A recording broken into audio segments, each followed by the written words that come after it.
लड़कों की उम्र लगभग होगी भाई 20 से लेकर 30 तक। लगभग लड़के थे 20 लड़के। कितने? एक डिब्बे में बैठे 20 लड़के, और उसी डिब्बे में कोने में एक बाबा बैठे, बुजुर्ग बाबा जी। अब लड़के आपस में बातें कर रहे कि बोर हो रहे, क्या करें।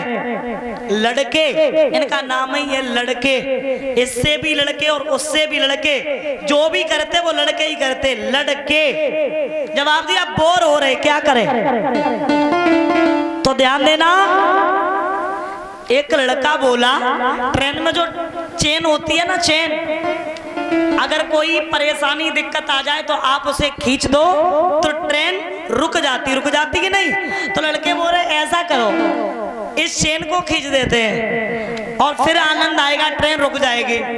दूसरा लड़का बोला पागल हो क्या, पहले इस पे पढ़ के ये देखो इस पे लिखा क्या है, 2000 रुपए जुर्माना। तीसरा बोला हम लोग 20 लड़के हैं, 2000 रुपए नहीं कर पाएंगे, अगर टीटी आ जाएगा पकड़ेगा भी तो हम लोग 2000 रुपए नहीं कर पाएंगे।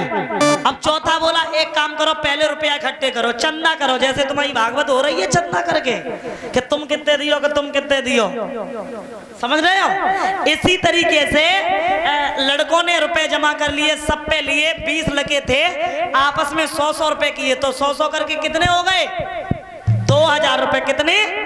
2000। एक को मेन मुखिया बना दिया, जैसे आपकी कमेटी के कल वो एक अध्यक्ष थे, उन्हीं को आपने मेन बनाया। इसी तरीके से हाँ बैठे थे भैया, ट्रेन में लड़कों ने एक को मुखिया बना लिया, उसके जेब में 2000 रुपए रख दिए। अब रख दिए, अब पांचवा लड़का बोला कि हमारा तो 1 रुपए भी नहीं लगेगा। क्यों? अगर टीटी आएगा, टीटी पूछेगा कि किसने चेन खींची, तो हम लोग ये कह देंगे ये बूढ़ा बाबा बैठा, इसका नाम कर देंगे। अब बाबा जी बोले भैया हमारा नाम काहे को कर दोगे, हम बूढ़े हैं, हमारा नाम क्यों ऐसा मेरे साथ क्यों करोगे। अब और लड़के बोले ये गिड़गड़ाएगा तब बड़ा मजा आएगा, ध्यान देना, बोला ये गिड़गिड़ाएगा तब बड़ा मजा आएगा। अब लड़के ने क्या किया, चेन खींच दी। जैसे ही ट्रेन चेन खींची तो ट्रेन रुक गई, और जब ट्रेन रुक गई अब टीटी आया, क्यों लड़के चेन क्यों खींची। अब बाबा जी सोच रहे जे हमारा नाम करेंगे और जब 20 हम अकेले, फिर मेरी कहाँ चलेगी। अब ध्यान देना बुजुर्गों के अंदर बुद्धि क्या होती है, कोई बात नहीं, दिमाग घुमाया। जैसे ही टीटी ने पूछा क्यों खींची, तो लड़के बोले हमने नहीं खींची, जब बूढ़ा बाबा बैठा इसने खींची। बाबा से पूछा काहे बाबा जी तुम्हें क्या समस्या आती, तुमने काहे खींची। बाबा जी बोले टीटी साहब माफ करना, ये चेन खींचने की मेरी मजबूरी हो गई। क्यों? हमारी जेब में 2000 रुपए थे, इन लड़कों ने हमारे रुपए छीन लिए और एक की जेब में इसकी में धरे, और जैसे ही टीटी ने दे, वो तो सामने ही रखे गए थे रुपए, टीटी ने निकाल लिए और लड़कों को 50 गालियां दी। क्यों? बाबा को परेशान कर रहे हो, चलो सबको जेल ले चलेंगे। आगे स्टेशन पे जैसे ही आए, ट्रेन रुकी, लड़के उतरे, बाबा भी साथ उतरे। अब लड़के बाबा को घूर घूर के देख रहे, बाबा ने सफेद दाढ़ी पे हाथ को फेरा, कहा है जा रहे हो कि नहीं, ये दाढ़ी सफेद ऐसे ही नहीं हो गई, तुम जैसे बहुत देखे। तो कहने का मतलब ये है, अगर आपके अंदर भक्ति है, आस्था है, विश्वास है, तो आप बोर नहीं हो सकते, आप भगवान की भक्ति में सरबोर होंगे।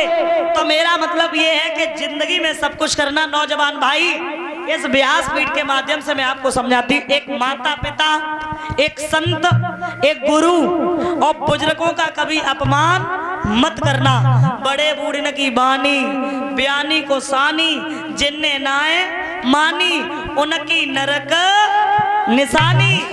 तो आप तो देख ही रहे हो जमाना कहां से कहां पहुंच रहा है। एक समय हुआ करता था कि जब घर में कोई फंक्शन होता था तो ऐसे बड़े सम्मान के साथ बैठाल के खाना खिलाया जाता था। इतना परिवर्तन हो गया है कि पहले खाना परोसने वाले पागलों की तरह घूमते थे, भैया पूड़ी, भैया सब्जी। अब वो तो खाना परोसने वाले तो एक जगह चुपचाप खड़े होते हैं, और जो खाने वाले होते वो पागलों की तरह खाते हैं। कहीं ये उठाएंगे, हो गया परिवर्तन कि नहीं हो गया। और परिवर्तन इतना ही नहीं हुआ, अब तो भैया